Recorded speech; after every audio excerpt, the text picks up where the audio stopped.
एक कोई राजा हा, ओदे राज्य च एक बारी कोई साधु महाराज और आए।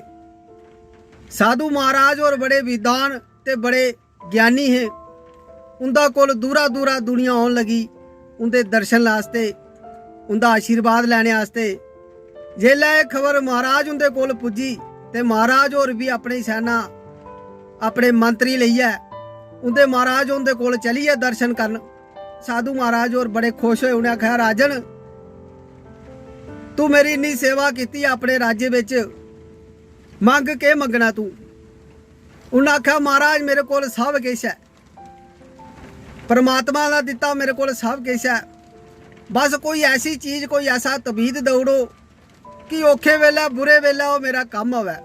साधु महाराज और राजे की एक तबीद बनाई दिता ते राजे की आख्या पाई एक तू गला विच पाई लै, ते जेल्लै कोई ऐसी कोई मुसीबत तेरा उपर होग पाई हुण मरने मराने उपर आई गल, ते ओल्लै इस तबीत गी खोलियै ते पढ़ी लैया, नहीं ते नहीं इसी कदे खोलिया नहीं।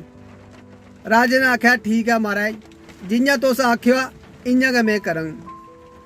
राजा और दर्शन करिए चलिए अपने वापस महला विच।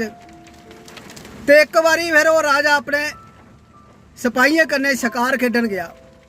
शिकार खिड़दे खिड़दे खिड़दे उत्थे नेरा होई आ, ते नेरे च जेड़ा राजा ना अगे जंदा जंदा अपने सिपाहियों कोला दूर खंडोई आ, ते ओह चलदा चलदा कुदै दूए देशा विच बड़ी जंदा। उत्थों दा जेड़ा राजा हो ओहदी अगे उस राजे कन्नै लगदी ही, उन्हें अपने सिपाही लाई उस राजा पिछे, और राजा ब्यारा नठदा जंगला बिच्चे दौड़दा होई अपनी जान बचांदा होई कुदै एक गुफा विच बड़ी जंदा। गुफा च छप्पी जंदा। दूए राजे दी जेड़ी सेना जेड़ी राजे दी तुप्पा दी वो गुफा दा कोल कश लई पई फिरना, झाड़ियां लई पई बड्डना, उसी राजे लई पई तुप्पना। राज ने सोचा हुण मेरा अंत समय कोल आ, हुण एह्दे कोला बड्डा केह् होई सकदा।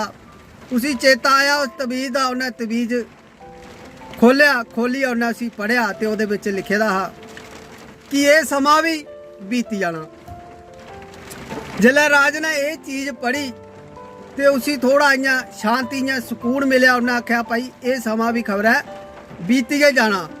तो वो जी बाहर सेना ही राज की तुप्पा दी ही, वो तुपदे तुपदे थोड़ी दूर दूर जल्दी जल्दी और दूर गई थी, ते राजे की थोड़ा साह फिरिया।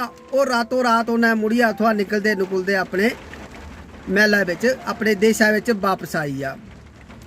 ते इस आखने का मतलब यह है मेरे मित्रों कि कई बार इंसान ऐसी दुविधा विच फसी जाता कि वो सोचता हुण मेरा कख नहीं होना, तो वो कोई ऐसा गलत कदम चुकने की मजबूर हो जाता। ते ओल्लै उस इंसान की वो गलत कदम चुकने की बजाय ये सोचना चाहिए, 2 मिनट शांति च अपने छाती पर सीने पर हथ रखिए ये आखना चाहिए कि यह समा भी बीती जाना।